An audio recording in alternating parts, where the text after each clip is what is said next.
Então, 31 de maio, a aula de extensão, e hoje eu vou trabalhar o segundo tópico com vocês sobre extensão universitária. Então, o que eu preparei na aula hoje? No primeiro momento, eu vou explicar um pouquinho para vocês como se fazer trabalho acadêmico, que agora vocês já estão na terceira fase aí do curso, né? É interessante vocês começarem a ter, né? Se já provavelmente já começaram, mas ter um contato maior com as normas do trabalho acadêmico, como fazer um trabalho acadêmico. E aí, no finalzinho da aula, eu separei algumas ferramentas para vocês, que vocês poderão usar nessa disciplina. Então, ferramentas que eu conheço, que eu já uso, e ferramentas que ainda não conheço, estou começando a conhecer agora, e aí eu coloquei o link lá, depois eu vou disponibilizar o PDF da aula para vocês conseguirem ter acesso a tudo. Certo? Então, eu vou apresentar aqui a tela, vocês fiquem à vontade para abrir o áudio, falar durante a aula, tá? Ou colocar ali no chat, mas aí eu vou conseguir responder só no final, não vou conseguir responder no momento que eu só tenho uma tela de computador, não tenho duas, não sou assim tão chique. Então, vou apresentar aqui a tela para vocês, para começar, então, a aula. Vamos lá, apresentando. Acho que... Estão vendo? Sim! Não. Sim, tá bem pequenininha, mas dá para ver. Não, vou apresentar a tela inteira aí, já foi.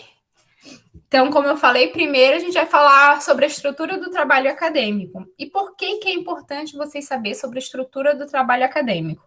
Porque agora que vocês já estão no segundo ano, né, da graduação, vocês podem convidar, pedir ajuda de um professor, tentar escrever um artigo para submeter em uma revista, um resumo para submeter em um evento, enfim, talvez até algum produto, algum artigo, resumo, alguma coisa em relação a essa própria disciplina que vocês vão desenvolver agora, né, com o professor Flávio e com a professora Daiane. Então, é importante que vocês entendam essa estrutura.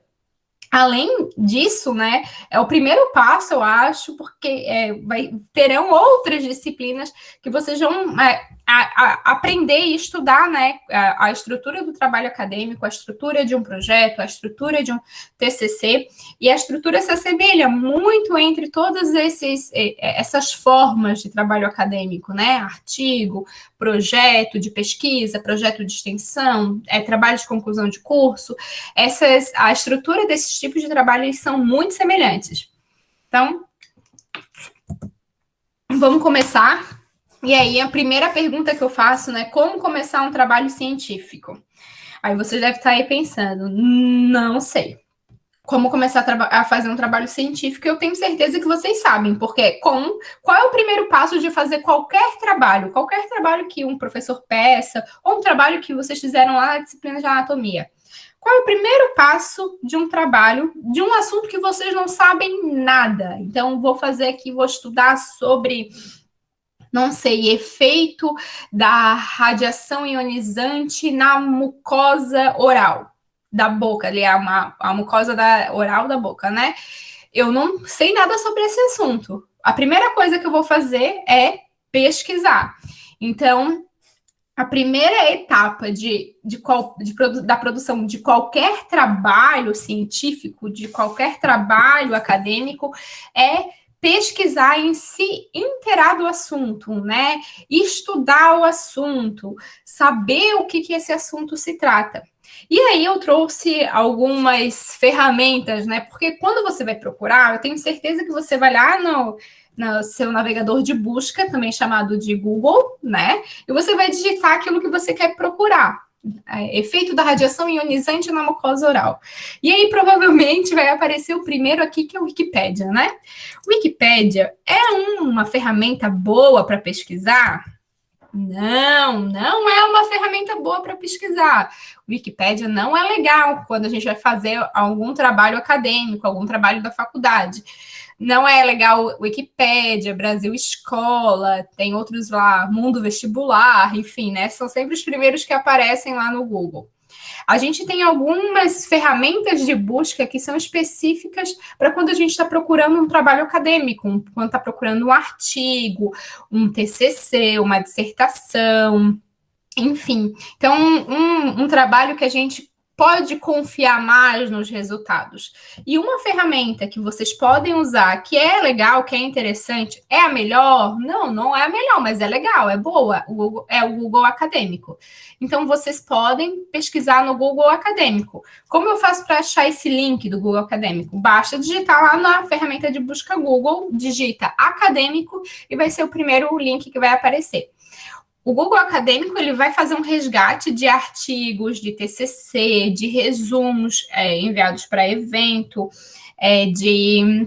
de dissertação, de tese. Então, o Google Acadêmico ele faz esse apanhado de vários tipos de trabalho acadêmico. E é fácil porque a gente consegue identificar, encontrar materiais, bastante material em português, né? Mas também consegue encontrar materiais no inglês, que é o que a gente mais encontra quando a gente fala da área da radiologia, né? Então, o Google Acadêmico é legal. Eu quero começar a fazer a pesquisa de um trabalho científico, para um trabalho da faculdade, vocês podem pesquisar no Google Acadêmico. Antes a gente usava, né, lá na época da escola, quando vocês iam, muitos aí são bem jovens, né, já usavam a internet. Mas antes, lá no meu ensino fundamental, da 5ª, 8ª série, até no ensino médio, a gente ia na biblioteca e pesquisava em livro, né? Então, você pode também pesquisar em livro, não tem problema nenhum. Mas, se você quiser usar a ferramenta da internet, o Google Acadêmico é um ótimo local. Aí, a gente tem outras ferramentas para procurar materiais que também são bem interessantes, que é a Cielo, que é uma base de dados, né? É um periódico, é uma base de dados onde está indexado vários periódicos, várias revistas. Então, é uma grande base de dados onde tem várias revistas indexadas. E aqui a gente consegue encontrar bastante material de qualidade. E eu, particularmente, gosto bastante da Scopus, que também é uma ferramenta de procura de material, de artigo, mas essa aqui é mais para literatura internacional, né? Então, se você quiser procurar um artigo na língua inglesa. Então, essas duas aqui são bem interessantes, eu deixei aqui o link para vocês aqui embaixo. Além disso, a gente tem nossa, eu nunca consigo lembrar o nome inteiro, mas é o acervo de teses e dissertações brasileiras, que é o BDTT. Eu coloquei aqui o link também, e aqui vocês vão encontrar teses e dissertações. Então, é um banco de dados de teses e dissertações. Então, se você quiser procurar sobre algum conteúdo, às vezes até estudar sobre, enfim, por exemplo, o efeito da radiação ionizante na mucosa oral. Eu tenho certeza que se você colocar essas palavras ali, vocês vão encontrar algum material sobre o assunto. E aí, a gente tem o periódicos da CAPES, que é bem importante que vocês acessem esse periódico. Eu vou mostrar aqui para vocês o passo a passo, porque pelo acesso café, vocês conseguem ter um acesso maior de uma maior quantidade de artigos em algumas bases de dados, como, por exemplo, Scopus. Vocês já devem saber que a gente tem muitos artigos, né? Muito artigo não é de acesso livre. O que quer dizer isso? Quando não é de acesso livre? O artigo, para a gente ler o artigo, eu preciso pagar por ele. Então, eu preciso pagar em dólar para ler o artigo. Só que, como a gente é uma instituição de ensino federal e com seu login e sua senha de aluno, a gente consegue ter um acesso maior em algumas bases de dados, em algumas revistas. Periódicos e revista é a mesma coisa, tá? Então, em alguns periódicos, mesmo que esses artigos publicados nesses periódicos sejam de acesso, que não seja de acesso livre, né? Que precisa pagar. Mas como a gente está numa instituição federal, a gente tem acesso a alguns desses materiais. Então, vou mostrar para vocês aqui como faz o acesso pelo acesso café. Eu coloquei o print aqui da tela, né? Mas eu vou fazer o acesso café com vocês aqui, de maneira aqui, entrando. Então, você pode digitar no Google, então, acesso café CAPES. Então, vai aparecer aqui. Esse aqui, todo mundo que tem o login do aluno consegue. Então, você pode entrar já direto, que vai aparecer nessa tela, né? Ou eu vou colocar aqui na tela inicial do portal periódico CAPES. Posso ir direto aqui. Vocês colocam o periódico CAPES no Google, vocês vão entrar nessa tela. Aqui em cima vai ter aqui, ó, acesso café. Eu vou entrar no acesso café e vai abrir para essa tela aqui, que é o acesso remoto via café. Por que é legal eu entrar logado nesse acesso remoto? Porque eu vou ter acesso a um maior número de revistas científicas, maior número de livros, maior número de artigos, enfim.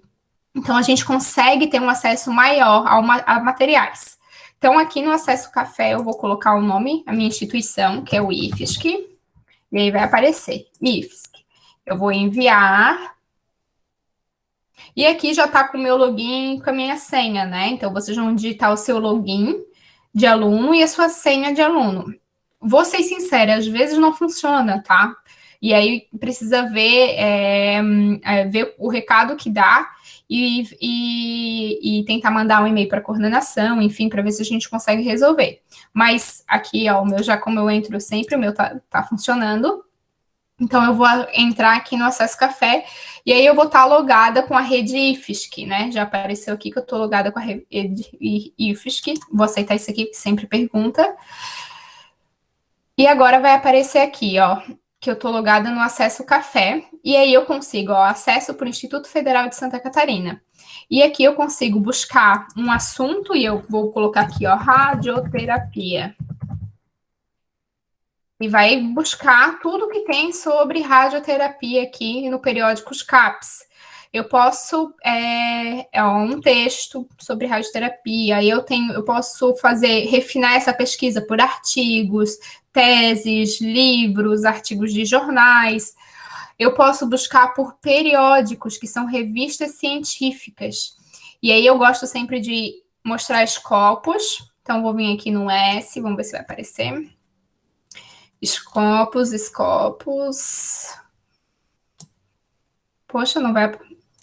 Scopus. Ai, tem que botar aqui. Nossa, nunca acha, né? Vamos colocar Scopus. E aí vocês vão ter acesso a esse periódico. Oxe, não vou achar aqui, não. Vamos aqui, base. Aqui, ó. Que vai aparecer. Ó, tem a Cielo Livros, Cielo Brasil e Scopus, cadê Scopus? E aí, quando tu entra, vai mostrar que tu estás entrando por esse periódico pelo acesso do IFSC.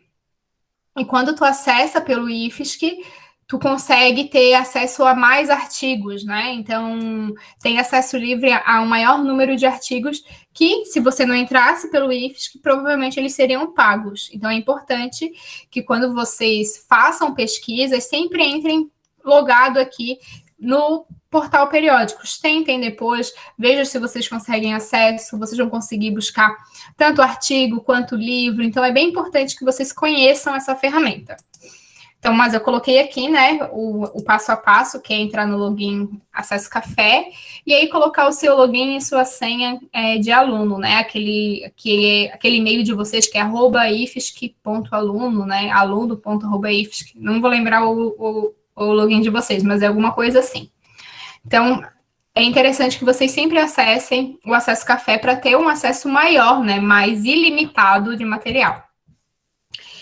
E aí, falando sobre agora a estrutura do artigo científico, né? Eu vou focar aqui no artigo científico, mas saibam que essa estrutura ela vai se repetir para qualquer trabalho acadêmico. Vai ter pequena modificação, mas assim, vai se repetir pelos trabalhos acadêmicos. Então, vai ter o título, o resumo do teu trabalho, as palavras-chave ou os descritores, né, que são diferentes entre si.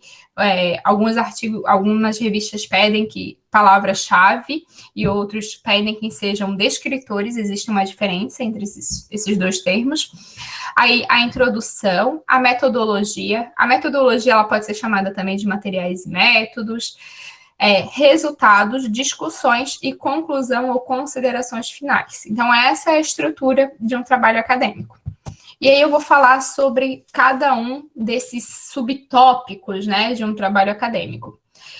O primeiro, então, o título. E aí eu quero que vocês pensem em quando vocês vão fazer uma busca no Google. Qual é a coisa mais importante quando vocês vão fazer uma busca no Google?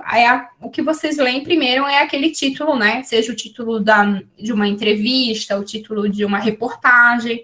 Então, o título é a sua vitrine. Então, quando você vai escrever um artigo, você tem que sintetizar os pontos principais no seu título. É importante que você use palavras-chave. Então, eu estou falando sobre radiação ionizante, o ensino da radiação ionizante para o ensino médio, alguma coisa assim, o ensino da radiação ionizante na graduação do tecnólogo em radiologia, ou o ensino da radiação ionizante na graduação do técnico, do profissional da enfermagem. Então, eu preciso colocar palavras-chave, palavras que remetam ao conteúdo do seu artigo. O título é como se fosse a sua vitrine. É aquilo que o seu leitor, vai ser a primeira coisa que o seu leitor vai ver, é o título. Então, ele não pode ser muito longo, ele tem normalmente um número máximo de palavras. Dependendo da onde que você vai escrever esse trabalho acadêmico, se é um artigo científico, existem revistas que vai dizer que você só pode ter 10 palavras no seu título, e outras vão dizer que você tem, o máximo são 15 palavras. Vai depender das normas, né?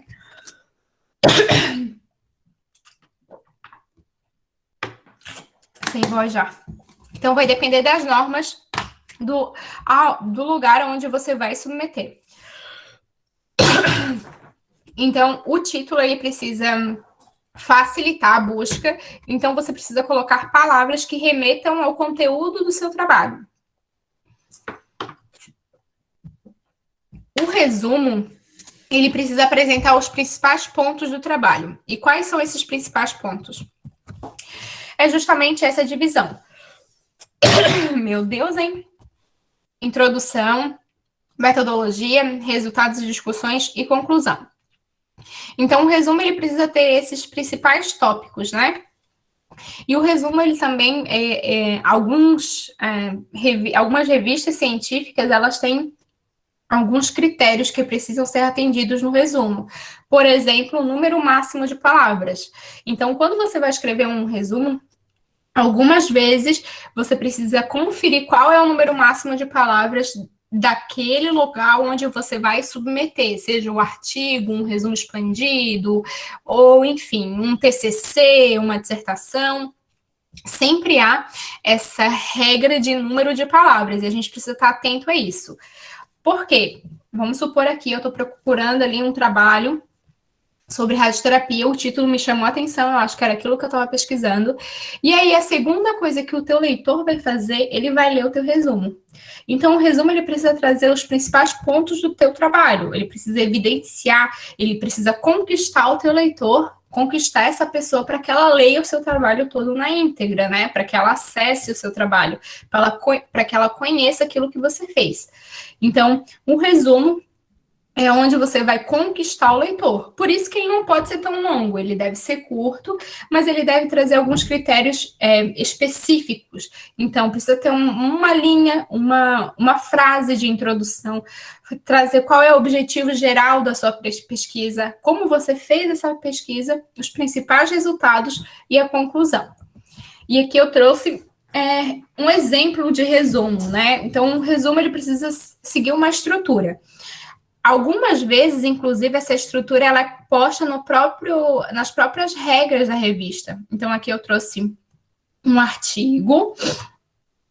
E, né, no caso dessa revista, uma das regras da revista é separar os segmentos, né, do resumo dessa forma, dizendo a primeira parte aqui o objetivo, a segunda parte o método, os resultados e as considerações finais. Então, em alguns casos, é necessário fazer essa segmentação. E essa segmentação vai depender do local onde você vai estar submetendo. Às vezes, as pessoas não estão entendendo como que eu faço a submissão, como assim artigo. Artigo normalmente é submetido em revistas científicas. Revistas científicas é a mesma coisa que periódicos, então são sinônimos. E aí a gente tem outras formas de trabalho acadêmico, como um banner. Um banner normalmente é feito em eventos, né? Eventos da área da radiologia, eventos da área da extensão, eventos da área da saúde. Em eventos a gente também pode ter a submissão de resumos expandidos, que é um pouquinho maior do que esse resumo aqui. Esse resumo aqui, a gente tem um limite de palavras, né? O resumo expandido, normalmente, ele vai dar uma página e meia. Então, ele não é um trabalho acadêmico completo, com todos os resultados, mas ele é um pouco maior do que o resumo convencional. Então, a gente viu que o trabalho acadêmico, a estrutura é o título, o resumo, e agora a gente vai falar sobre os descritores. Às vezes, eles confundem, né, o termo descritor com palavra-chave. Então, descritores são diferentes de palavras-chave. Descritores, eles são um conteúdo do artigo, mas eles estão identificados em um vocabulário padronizado. E na nossa área aqui da radiologia, né, a área da saúde, a gente costuma usar o DEX e o MESH, né, que é esse link aqui que eu vou mostrar para vocês. Então, a gente tem palavras que estão dentro desse banco de dados que os pesquisadores costumam usar como palavras para fazer pesquisa, né, para pesquisar nas ferramentas de busca. E aí eu vou mostrar para vocês como que isso funciona aqui na prática, que é interessante também. Então, eu vou deixar aqui nos copos mesmo e vou procurar aqui os descritores. Então, vamos supor aqui que eu quero pesquisar alguma coisa sobre radioterapia. E eu vou ver se a palavra radioterapia é um descritor. Sim, radioterapia é um descritor, mas ele está aqui abaixo, ó. Fracionamento, irradiação, planejamento, radiocirurgia. Aqui, ó, radioterapia. Então, sim, radioterapia é um descritor. Então, vou pegar aqui. Tem um termo em português, tem termos associados a ele, e tem um termo em inglês e espanhol. Eu vou pegar esse descritor e vou colocar aqui na minha base de dados, Scopus. Vou colocar também aqui no Google Acadêmico, só para mostrar para vocês. Vou vir aqui e vou colocar radioterapia. Se eu pesquisar aqui, vocês vão ver que vai aparecer muito artigo, muito artigo. Vou deixar em inglês aqui. E aqui também, com a palavra radioterapia, olha quantos documentos foram encontrados. 429.960 documentos. A gente pode ir filtrando, né? Colocar outra palavra aqui associada à radioterapia. E aqui a gente também tem como é encontrado. Vocês provavelmente devem conhecer, né, a ferramenta aqui. Clica com o botão direito, traduzir para o português, para facilitar, né? Então, vários artigos. A gente consegue definir o período, colocar, só quero documentos de 2015 a 2021.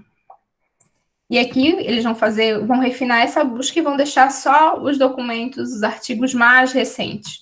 E a gente consegue fazer isso aqui também nas Scopus, tá? A gente consegue refinar essa busca por ano, por autor, enfim. Depois vocês podem entrar aqui e olhar com mais calma.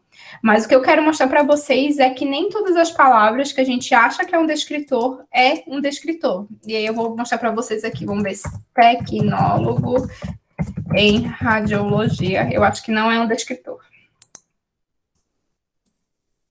Ó, então, tecnólogo em radiologia não é um descritor. Então, a gente pode buscar aqui tecnólogo em radiologia? Podemos, mas a gente não vai encontrar exatamente aquele documento, aquele artigo que eu estou pensando, porque a palavra tecnólogo em radiologia não é um descritor.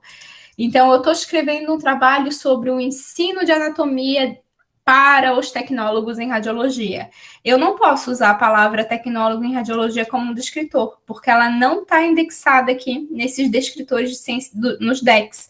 O ideal é sempre a gente escolher descritores que estão indexados aqui. Caso eu coloque tecnólogo em radiologia como querendo que seja um descritor, na verdade ele não vai ser um descritor, e sim uma palavra-chave, porque a palavra-chave são os termos que não estão indexados nos descritores em saúde. Palavra-chave é aquilo que o autor acha que tem as palavras, os termos que têm relação com o conteúdo do seu trabalho, enfim, mas que não necessariamente precisam estar indexados nesse descritores em ciência e saúde. Então, lá no futuro, lá quando vocês estiverem fazendo o TCC de vocês, e aí vocês vão ter um tema, vai ter uma parte do TCC de vocês que vocês precisam colocar os seus descritores. E aí vocês vão usar essa ferramenta aqui. Vocês vão vir aqui e vão pesquisar os descritores que estão associados ao seu tema. Eu posso pensar aqui outro termo, radiodermite, que é um efeito adverso da radioterapia. Vamos ver se ele é um descritor. Radiodermite é um descritor, então eu posso usar essa palavra, certo? Então, essa ferramenta é bem interessante. É bem interessante a gente usar essas palavras que são descritores para fazer as buscas nas bases de dados, seja Google Acadêmico, Scopus, Cielo, enfim, qualquer base de dados. Então, o que o descritor ele vai fazer, né? Por que é legal eu usar o descritor? Porque todos os pesquisadores usam essa base de dados, então vai facilitar a busca do seu trabalho. Então, se você colocar como palavra-chave descritores que estão indexados no DEX, vai facilitar a busca do teu trabalho. Então, quando eu quiser pesquisar o teu trabalho, e você usou descritores, eu vou ter mais facilidade para encontrar. O objetivo disso tudo é que o trabalho que eu escreva, ele seja encontrado com maior facilidade, para que ele não fique escondido na internet, vamos dizer assim, né? Que não seja tão difícil de encontrar. Aí a gente tem a introdução. Lá como resumo, pensando lá no resumo, né? O autor, ele já está interessado no teu texto, ele já gostou do teu temática, ele já gostou da prévia dos teus resultados, e agora na introdução você precisa fornecer esse leitor as informações indispensáveis para ele entender os seus resultados. Então, para ele entender o resultado, aonde você quer chegar, para ele entender qual é o objetivo da sua pesquisa. Eu gosto de usar esse termo, né, que na introdução você vai vender seu peixe. Então, é legal que em um parágrafo da introdução você mostre a importância da sua pesquisa. Você justifique o porquê que a sua pesquisa é importante. Então, na introdução, você deve vender o seu peixe, dizer por que o meu trabalho é ótimo, né? Então, por que o meu trabalho é bom, por que você deve ler meu trabalho, aonde que o meu trabalho vai melhorar, então, em que aspecto meu trabalho vai melhorar um processo de trabalho, ou a gestão de pessoas, enfim. Então, preciso dizer o porquê o meu trabalho é importante na introdução. E é bem também um ponto essencial que por vezes a gente acaba esquecendo. No final da introdução, você precisa apresentar para o seu leitor qual é o objetivo da sua pesquisa. Então, você apresentou quais são os conteúdos indispensáveis para o entendimento do trabalho. Então, vamos pensar aqui que eu vou falar sobre os efeitos colaterais da radiação ionizante, os efeitos adversos do tratamento de radioterapia para cabeça e pescoço. Então, na introdução desse trabalho, o que eu vou precisar dizer? O que é radioterapia? Qual é a energia da radioterapia? Que tipo de radiação ionizante? Quais são os efeitos da radiação ionizante no tecido? Os tipos de tratamento de cabeça e pescoço. Então, porque eu quero avaliar os efeitos adversos do tratamento radioterápico para cabeça e pescoço. Então, eu preciso dizer quais são os tratamentos de cabeça e pescoço e finalizar quais são os principais efeitos adversos que aparecem. E, no final, eu vou dizer qual é o objetivo do meu trabalho. E esse objetivo do trabalho é uma frase que você sempre deve começar com o verbo no infinitivo. Então, posso dizer assim, por exemplo, analisar os efeitos adversos de mulheres que tratam orofaringe, vamos ver, analisar os efeitos adversos do tratamento radioterápico em mulheres que tratam orofaringe em um serviço de oncologia no estado de Santa Catarina. Aí a gente tem um objetivo geral. Um segundo objetivo geral, compreender os aspectos relacionados ao ensino de anatomia para tecnólogo, na formação do tecnólogo em radiologia. Aí temos um segundo objetivo geral. Sempre que a gente for falar o objetivo geral, ele precisa iniciar com o verbo no infinitivo. Avaliar, compreender, analisar, descrever, verificar, enfim. Se vocês colocarem no Google verbos para objetivo, vai aparecer vários tipos de verbos, eles são diferenciados, né? Eles são segmentados quando você quer falar sobre um conteúdo, quando o seu resultado vai ser numérico. Então, a gente tem um tipo de verbo para cada resultado, né? Um tipo de verbo para um resultado que a gente acha que vai ter a nossa pesquisa. Então, temos o título, o resumo, os descritores, a introdução. Em seguida, a gente tem a metodologia do trabalho. E aí, quando a gente fala de metodologia, eu gosto de usar essa analogia com um carpinteiro. Então, a gente tem que pensar que na metodologia eu preciso descrever todas as etapas da minha pesquisa, etapa por etapa. Pensando aqui como um carpinteiro. Ele vai descrever qual a ferramenta que ele está usando, no caso, martelo, furadeira, broca, enfim. Vai dizer qual é a função de cada ferramenta. O martelo eu vou usar para martelar o prego em tal lugar. E vai detalhar o passo a passo de cada etapa para construir, por exemplo, uma casa. Então, a metodologia é exatamente isso. Ela descreve etapa por etapa da sua pesquisa. Então, qual foi a primeira etapa da sua pesquisa? Fazer uma revisão de literatura, estudar o assunto? A segunda etapa qual foi? A terceira etapa qual foi? Uma metodologia boa é aquela que um leitor que não faz parte da sua pesquisa leia a metodologia e consiga executá-la. O que quer dizer isso? Eu, Charlene, escrevi a metodologia do meu trabalho.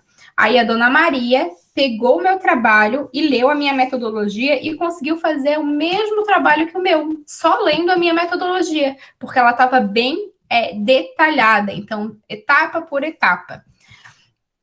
A gente tem algumas dicas, né, para escrever a metodologia. Então, algumas perguntas que elas devem ser respondidas quando a gente vai fazer a metodologia. Então, o que você fez no seu trabalho? De que forma você fez isso? E com quem você fez essa pesquisa? Então, vamos pensar aqui em um trabalho que tem uma aluna de TCC que está fazendo agora. Então, a gente vai analisar a formação acadêmica do tecnólogo em radiologia. Qual é a primeira etapa da minha pesquisa? Qual foi a primeira etapa da minha pesquisa? Foi conseguir os contatos desses tecnólogos em radiologia. Então, a primeira etapa da minha pesquisa é contactar os tecnólogos em radiologias que estão formados em uma instituição, no Instituto Federal de Santa Catarina. A segunda etapa da minha pesquisa é aplicar um questionário. Então, esses tecnólogos em radiologia, eles vão responder um questionário que é sobre a sua formação acadêmica, se ele gostou das disciplinas que ele teve, se ele está trabalhando, quais foram as disciplinas que ele teve, o que faltou durante a formação. Então, é uma série de perguntas. E essas perguntas a gente tem um modelo, né? Então, quando a gente vai fazer uma pesquisa, por exemplo, uma entrevista, eu preciso ter um roteiro de perguntas.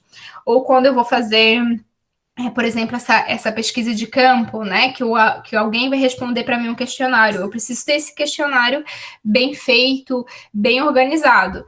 Então, primeira etapa, eu vou entrar em contato com a minha amostra, né? Com os indivíduos que vão participar da minha pesquisa. Eu sei que serão tecnólogos em radiologia. Eu entrei em contato com esses tecnólogos em radiologia, por exemplo, por e-mail. Então, eu mandei por e-mail o formulário para que eles preenchessem esse formulário. A terceira etapa da pesquisa é, então, acompanhar o preenchimento desse formulário. Será que esse indivíduo que está participando, ele está respondendo o questionário? Será que ele tem dúvidas? Enfim. Depois que eu fiz a pesquisa, que é realmente essa parte com uma amostra, com pessoas, eu preciso analisar essas informações. E aí, também na metodologia, você pode descrever a forma que você analisou essas informações. Eu usei um método estatístico, eu usei um método qualitativo para analisar essas respostas, eu utilizei um software, enfim. Então, você vai descrever como que você fez etapa por etapa. Então, quanto mais detalhada for a sua metodologia, melhor ela vai ser. Então, quando alguém for ler a sua pesquisa, ele vai conseguir copiar ela, né? Vai conseguir fazer ela. Aí, já fizemos a pesquisa e a gente já tem os resultados. Hoje, né, a grande maioria das revistas, dos periódicos, eles pedem que os resultados sejam separados das discussões. Alguns artigos, eles trazem resultados e discussões de forma juntas, mas a maioria, hoje, pede de forma separada. Então, a gente vai ter um subtítulo para os resultados e um outro subtítulo para as discussões. Então, o resultado é basicamente aquilo que eu descobri na minha pesquisa. Então, eu descobri lá na minha pesquisa de formação acadêmica do tecnólogo que na graduação, que alguns participantes tiveram a graduação de 3 anos e meio, outros tiveram de 4 anos. Alguns deles trabalham na área da radiologia, outros não trabalham na radiologia, foram fazer outra graduação. Então, esses resultados, eles podem ser apresentados de diversas formas. Se essa pesquisa tem um cunho mais quantitativo, e quando eu digo quantitativo é numérico, ele pode ser apresentado em forma de quadro, tabelas, enfim. Se o resultado, se os resultados da tua pesquisa eles tiverem relações com números, eles podem ser apresentados em tabela, em quadro, em gráficos. Aí, se os teus resultados são mais qualitativos, então, por exemplo, tem a percepção de uma pessoa, o que ela acha sobre um fato. Posso dizer assim, o tecnólogo, qual é a percepção do tecnólogo em radiologia na humanização do cuidado? Então, o participante da pesquisa, ele vai falar sobre a percepção dele, ele vai descrever o que ele acha. E aí, quando a gente fala de resultados qualitativos, a gente pode descrever na íntegra o que essa pessoa falou. Então, a gente descreve exatamente o que o entrevistado falou. Normalmente, a gente grava essa entrevista e depois descreve, digita ela, né? Exatamente da forma que o nosso entrevistado falou, a forma que ele... qual é a percepção dele, né, sobre isso. Então, os resultados, eles podem ser apresentados de diversas formas. E aí, eu vou falar sobre discussões e vou retornar para outro tipo, né, de trabalho científico, que aqui a gente está falando de um artigo científico com modelo padrão, né, que é introdução, metodologia, resultados, discussões e conclusão.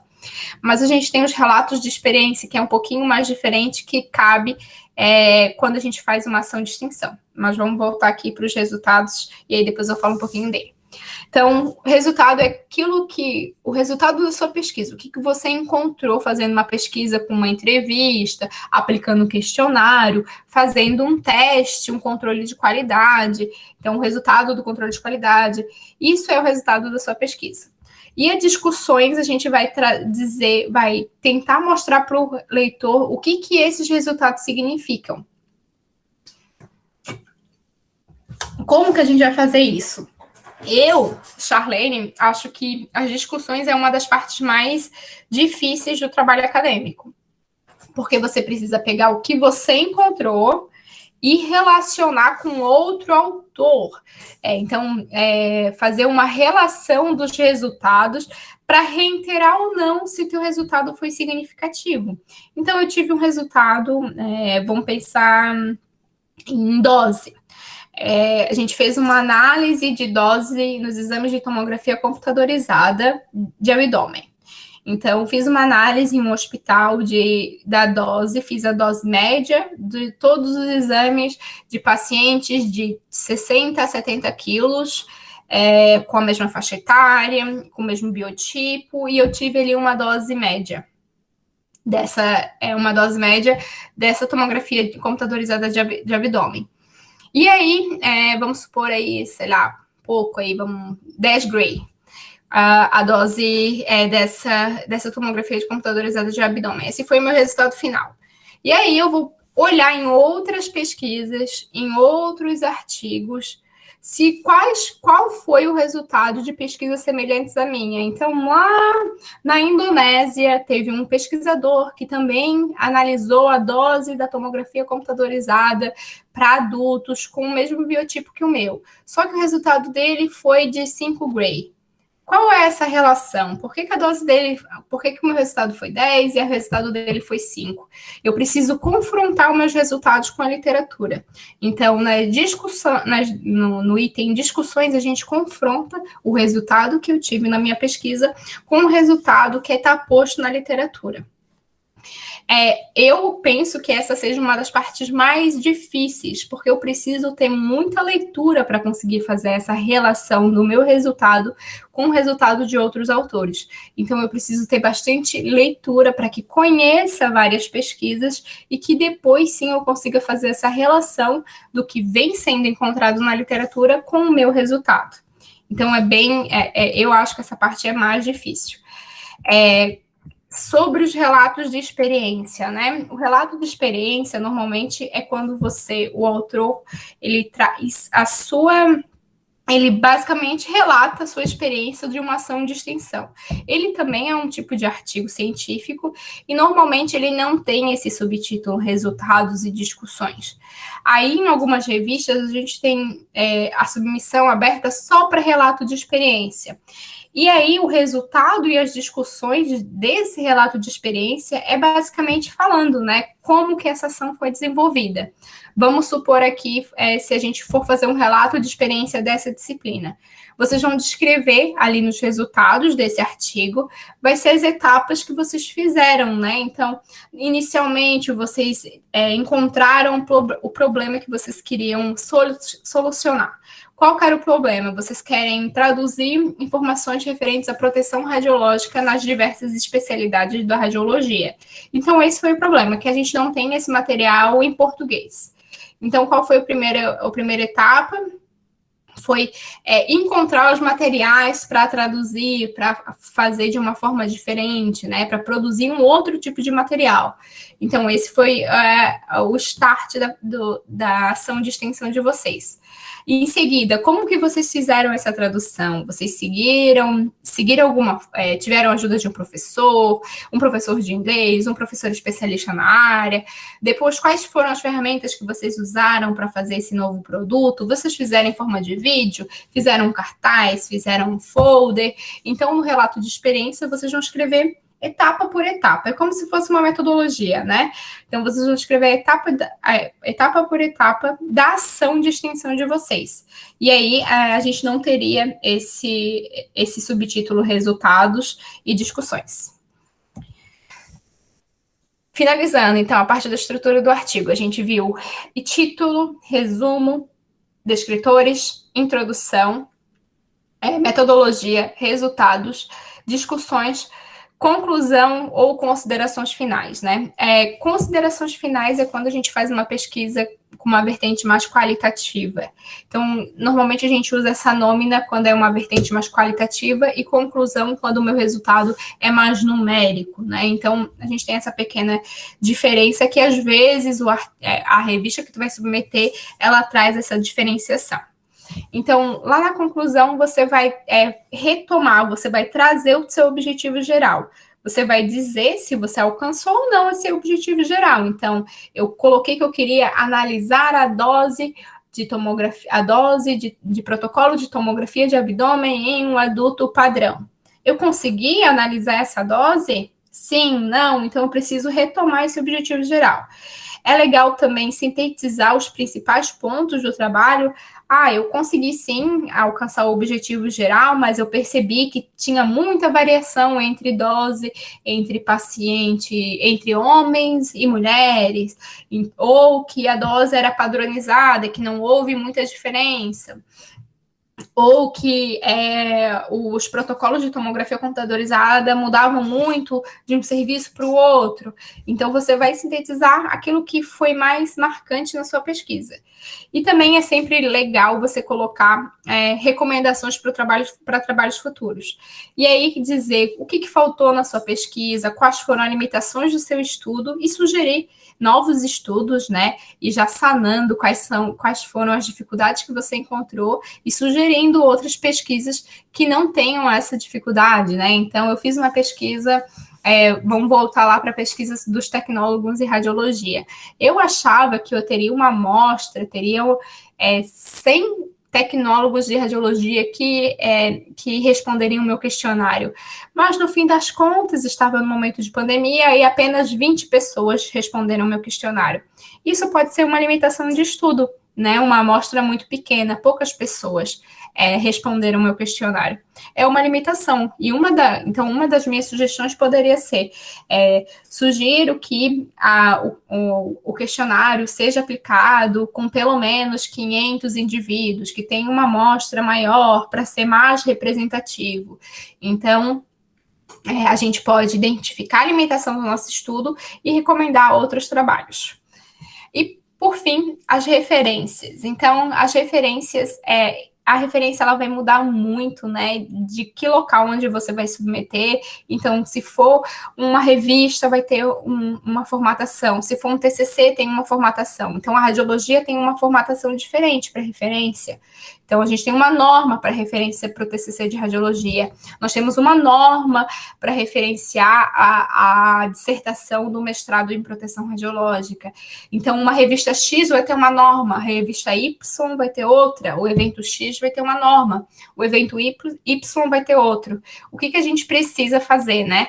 Antes de começar a escrever, né, esse artigo, a gente precisa entrar no site, conhecer essas normas, e normalmente a gente tem um template, né, que é um modelo que a gente precisa seguir. Então, algumas revistas e eventos, eles trazem um template, que é aquilo que a gente deve seguir e como a gente deve fazer esse trabalho acadêmico. Então, nesse template vai ter qual é o tamanho da letra, que tipo de letra, como que a gente coloca uma imagem ou não, de que forma a gente faz a referência, porque a gente tem algumas regras, pode ser a BNT, Vancouver, e aí nesse template a gente vai ter todas as normas para escrever esse trabalho acadêmico que vai ser destinado a esse evento, a essa revista, enfim. E aí, para gerar referência de um artigo científico de forma automática, aqui eu trouxe essa daqui, que é o MOR-UFSC, que ele vai gerar a referência na norma da ABNT. Provavelmente vocês já ouviram falar, né, o que a gente costuma usar para os trabalhos acadêmicos aqui dentro da radiologia, a gente usa a norma da ABNT. Quando é artigo científico, que é em base de dados que não é em português, né, que é em inglês, a gente tem outras normas. A mais utilizada é a Vancouver. Mas a gente tem esses mecanismos, que esse aqui é um site que você cria a referência de forma automática. Então, você coloca ali os critérios e você cria a referência. É muito mais fácil do que você olhar um modelo, como que eu vou referenciar um artigo e vou fazer ele de forma manual. Aqui ele faz de forma automática. A gente tem outras ferramentas de gerenciamento de referência que também são muito melhores do que essa, mas essa aqui é a padrão, a mais comum, que para iniciar eu acho que é o suficiente, depois vocês vão aprendendo outras ferramentas que são gerenciadores de referência. Mas aí precisa ter o Word colocado no teu computador, enfim, né? Mas é bem interessante, se você tem essa vertente de escrever trabalho acadêmico, que você use esses gerenciadores de referência. E aí, falei tudo isso, expliquei tudo isso, e agora, para finalizar, né? Charlene, agora eu sei como eu escrevo um artigo, eu sei como eu escrevo um trabalho acadêmico. Como que eu faço, então, para publicar um artigo? Então, em todas as revistas, a gente tem uma seção onde vai estar descrito o que eles aceitam. Eu coloquei aqui o print de uma, né, que é a da Caminho Aberto no IFSC, que é uma revista interna. Eu vou até abrir aqui para vocês, que é legal. Caminho Aberto IFSC. É uma revista científica aqui do IFSC, que é sobre extensão universitária. Então, posso publicar nela? Pode publicar nela. É legal se publicar em revista do próprio IFSC. Não é muito bom a gente só publicar em revista que é da nossa própria instituição, né? Mas a gente tem várias outras, por exemplo, da UFSC, acho que é Extensio. UFSC, ou revista Extensio UFSC. Então, vou mostrar aqui para vocês. Aqui a gente tem a revista do Caminho Aberto, que é aqui do IFSC, né? E aqui vocês vão vir sobre. E aqui vocês, nesse ícone, vocês vão ter quais são os tipos de trabalho que eles aceitam. Então, aceitam artigos, aceitam relatos de experiência, esse editorial é mais para especialista da área, entrevistas também é mais para especialistas da área. O que a gente costuma publicar em artigos e relato de experiência. Aqui explica como é feita a avaliação, e aqui no início, vamos voltar sobre, a gente tem diretrizes para os autores, que é, então, as regras para escrever o artigo, né? Como eu falei que algumas revistas trazem um modelo de template. Então, eu quero escrever um artigo, eu já baixo esse template e já escrevo no formato que a revista está pedindo, né? Então, aqui tem um template para artigo e tem um template para relato de experiência. Então, aqui tem todas as regras. Vamos entrar lá na Extensio da UFSC. A mesma coisa, a gente vai em sobre submissões. E aqui vai dizer todas as regras, né, para submeter o artigo. Então, tem artigo, ensaio, resenha, entrevista, relato de experiência, e explica cada um desses itens que podem ser publicados nessa revista. E aqui traz as normas, né? Como que deve ser submetido, quais são os critérios de formatação, como é feita a citação. Então, em qualquer que seja a revista, vocês conseguem ter todas essas informações. Então, a primeira etapa realmente é você escolher aonde que você quer publicar. E eu vou mostrar para vocês como procurar essas revistas também, né? Então, aqui, como eu mostrei ali no site para vocês. E aí, como eu vou saber se a revista que eu escolhi é boa? E aí a gente tem essa plataforma, que é a plataforma Sucupira, Qualis. Provavelmente vocês já vão ouvir outras vezes isso, o Qualis CAPES. Então, aqui, o que é o Qualis CAPES, né?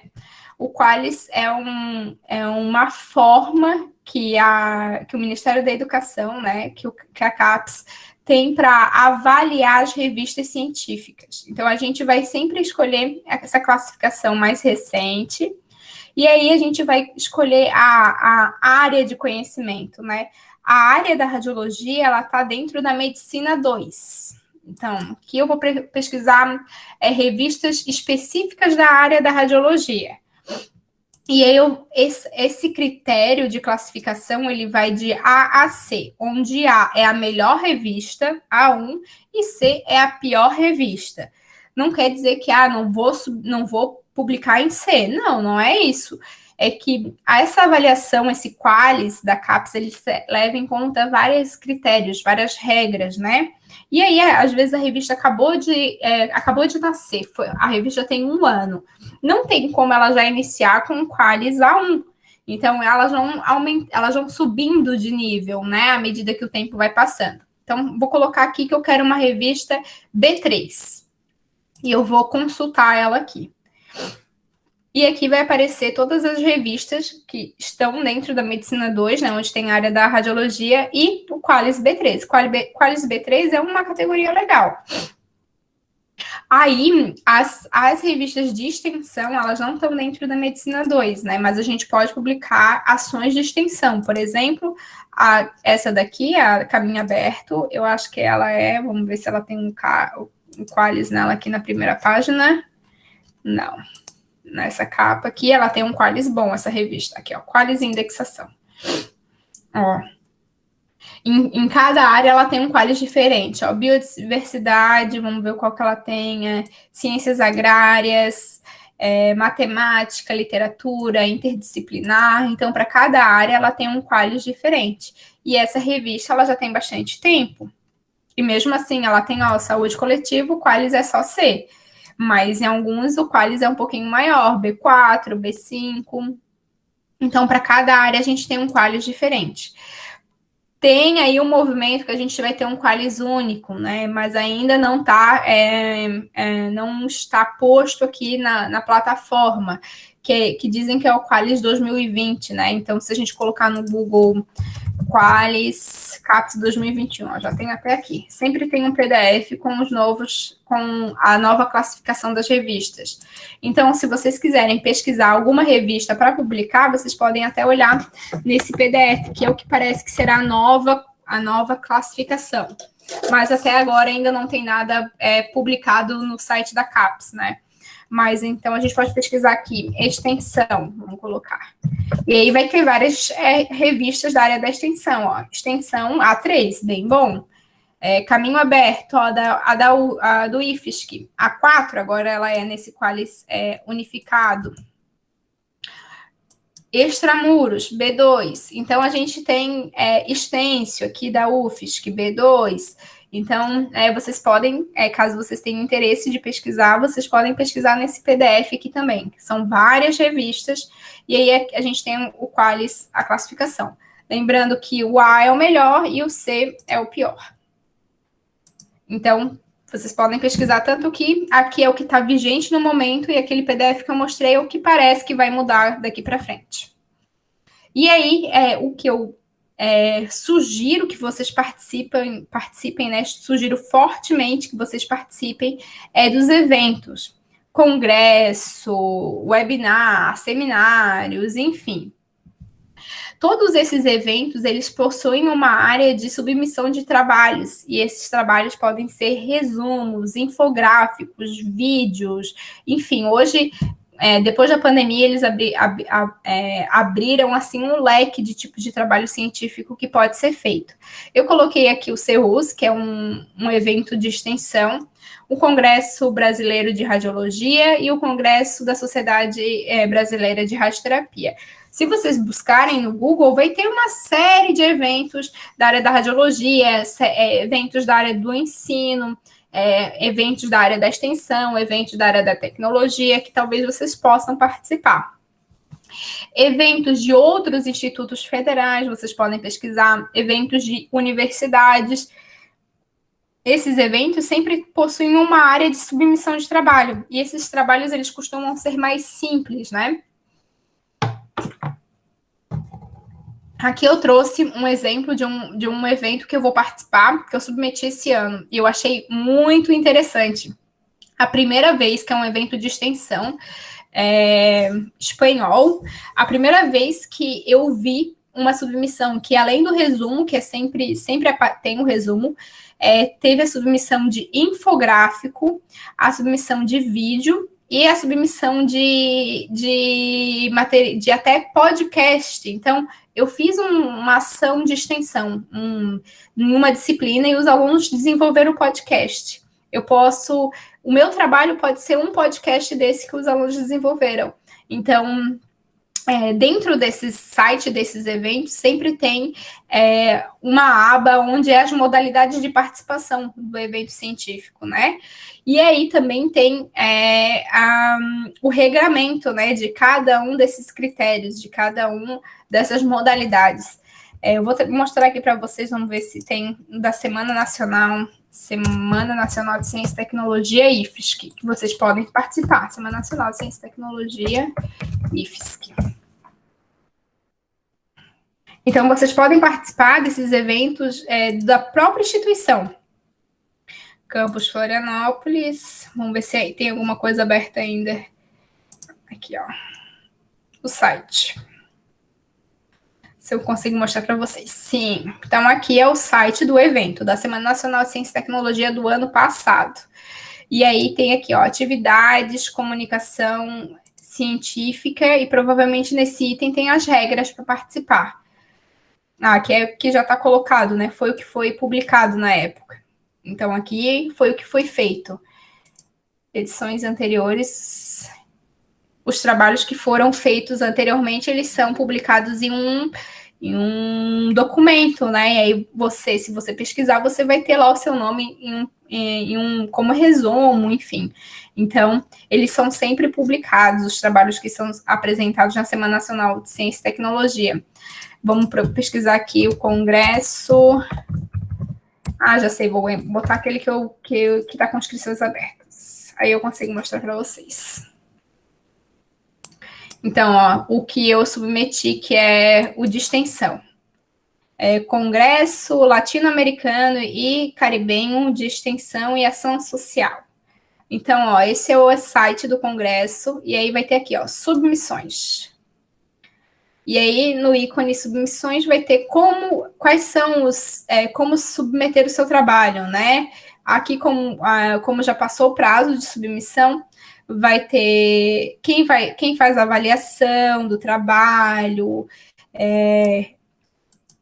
Como eu estou aqui, já submeti um trabalho, eu consigo entrar no sistema. Vamos ver se eu consigo isso.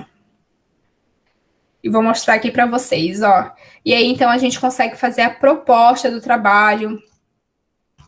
Minha área aqui, segmento da proposta. E aí, vocês podem se cadastrar e conseguem aqui, nessa área, eu fiz a submissão do meu trabalho. Então, tudo é feito pelo sistema do evento. O que vocês precisam saber? É saber qual evento que vocês querem submeter. Vocês precisam pesquisar eventos científicos. Então, basta colocar no Google ali que vai aparecer vários eventos que vocês podem participar, seja como enviando o trabalho ou apenas participando como membro. E aí, como que é as etapas, né? Seja para enviar para um evento ou seja para enviar para uma revista científica. A gente tem algumas etapas que são seguidas, né? Então, primeiro eu vou selecionar qual é a revista ou qual é o evento que eu quero mandar. Eu vou preparar o meu trabalho acadêmico dentro da norma daquela revista ou daquele evento.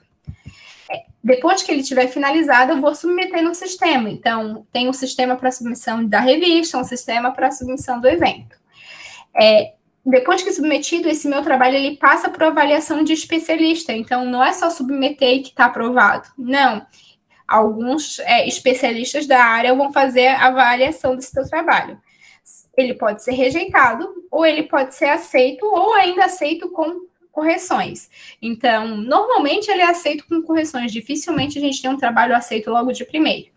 Se ele é aceito com correções, esses avaliadores eles vão deixar descrito o que a gente precisa corrigir, a gente vai corrigir no nosso trabalho e vai resubmeter, e depois é publicado, seja no evento ou seja numa revista científica. Então, essas são as etapas, né, que vocês seguem quando vão fazer um trabalho. Aí vocês devem estar se perguntando, eu posso fazer um trabalho sozinho? Não. É difícil o evento ou a revista que vai aceitar um trabalho só com alunos. É interessante que tenha sempre alguém que já seja formado, né, que já tenha alguma graduação. Precisa ser necessariamente professor? Não, não precisa. Se você tem algum colega que já é formado, que já é tecnólogo em radiologia, ou um colega que tem outra formação em enfermagem, que tem um assunto ali que combina com o que você quer fazer, que tem algum conhecimento da área, você pode também fazer com essa pessoa. Mas é legal que você tenha trabalhos com seus professores, né? Então, se você tem a ideia de fazer algum trabalho, submeter em um evento, converse com algum professor da área, dessa área que você tem interesse em escrever, e esse professor vai te ajudar a fazer o trabalho, seja um banner, seja um infográfico, seja um vídeo, enfim, a depender do evento ou da revista que você queira submeter. Então, para revista sempre vai ser artigo, e para evento a gente tem uma série de tipos de trabalho acadêmico que podem ser submetidos. Para finalizando, tá, gente? Para finalizar a aula, eu trouxe aqui para vocês algumas ferramentas que vocês podem usar para desenvolver os seus produtos de extensão, né, nessa disciplina. Então, trouxe vários itens aqui, tá? Eu não vou abrir todos eles, depois vocês vão abrir com calma.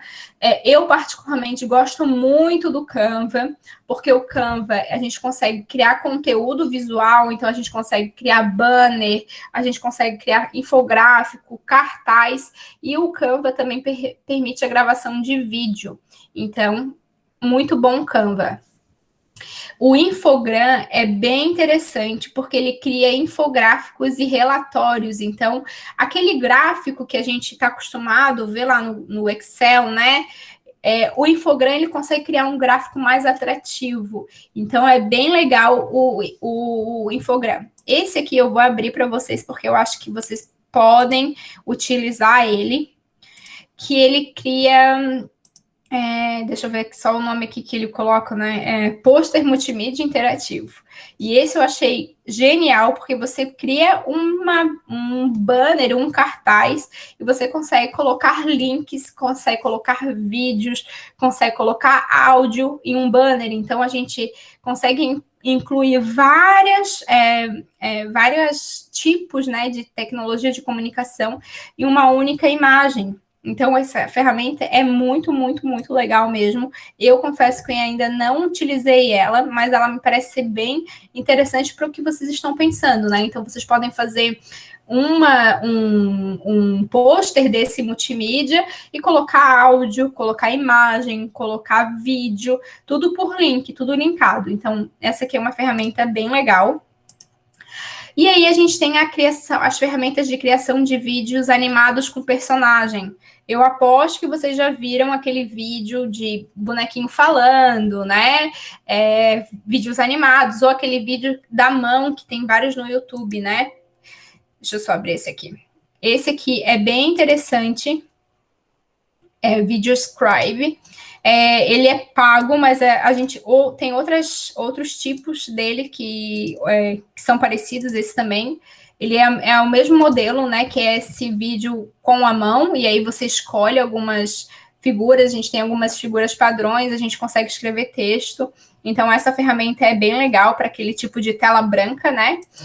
E aí a gente tem também alguns com animações. Não é esse, vamos ver. Tem animação de bonequinho, acho que é esse aqui. Que é uma pessoa que fica falando e você pode colocar o seu áudio nessa animação desse bonequinho, né, que você cria. E aí você consegue colocar em cenários diferentes, no hospital, ou na rua, ou explicando alguma coisa. Tem vários templates, então...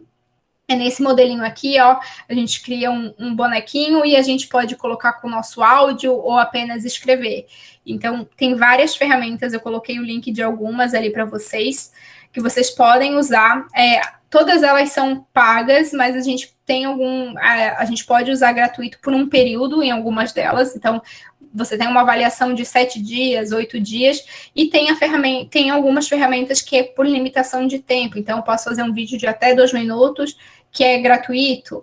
Então, vocês usem e explorem essas ferramentas. Eu já usei esse Videoscribe, e ele é muito bom para criação de conteúdo. Então, só deixa eu ver se acabou mesmo. Acho que sim. Isso, acabou. Depois é só as referências.